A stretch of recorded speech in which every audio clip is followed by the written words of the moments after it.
Bonjour à tous. C'est un plaisir de vous accueillir aujourd'hui ici pour cette journée d'études. Pour ne pas commencer trop en retard, alors une petite présentation. La transmission, elle a des multiples visages. En tant que moyen d'expression de l'être humain, la transmission est par essence un lien avec les autres, mais aussi qui nous permet d'être en lien avec certaines parties de nous-mêmes qui ne seraient accessibles que par la musique ou par la poésie. Alors, la journée d'études d'aujourd'hui prétend rassembler, croiser les regards de plusieurs chercheurs dans plusieurs disciplines autour d'un seul objet, la transmission de la musique.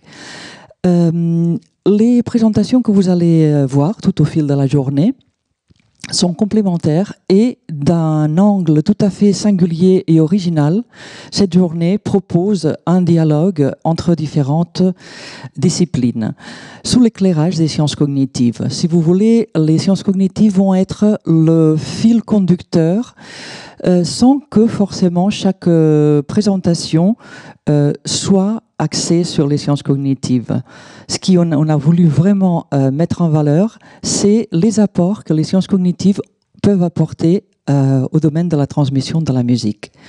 Alors, j'ai l'honneur d'avoir pu organiser cette journée avec Marta Graboc, qui vous expliquera en détail les nouvelles orientations qui vont s'opérer avec les sciences cognitives au sein du CREA.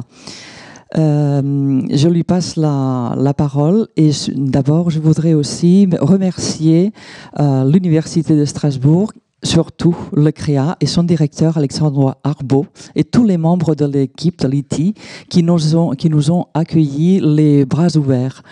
Et remercier très spécialement Alexandre Freud-Lehmann qui a été tout le temps à notre disposition avec une aide précieuse et un professionnalisme hors pair. Je te passe la parole, Martha. Merci. Donc, je vous salue tous de mon côté, toutes et tous, et je voulais dire quelques mots concernant le début d'une recherche au sein de notre relativement nouvelle ITI, qui, donc, je précise pour ceux qui ne connaissent pas les termes, je développe à partir des abréviations. Donc, l'année dernière est née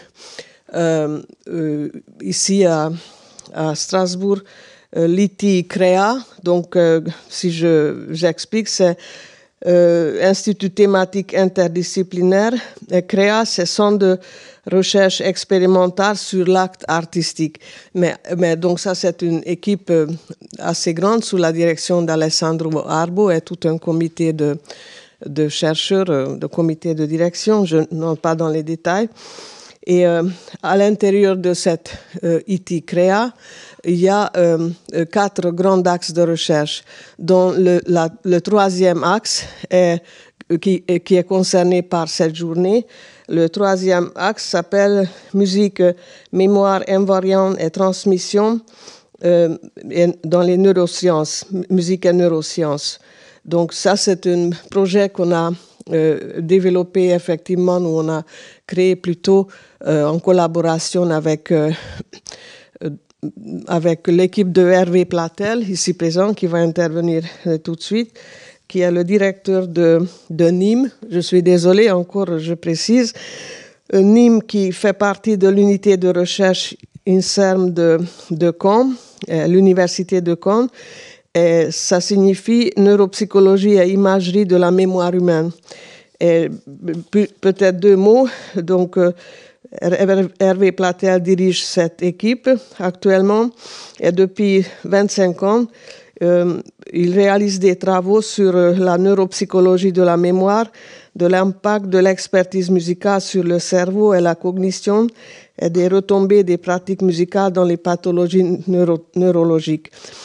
Et puis, je voudrais mentionner aussi qu'on va développer, élaborer une collaboration avec l'équipe de Strasbourg, l'équipe des neurosciences à Strasbourg qui s'appelle Neurostra, dont deux représentants sont là.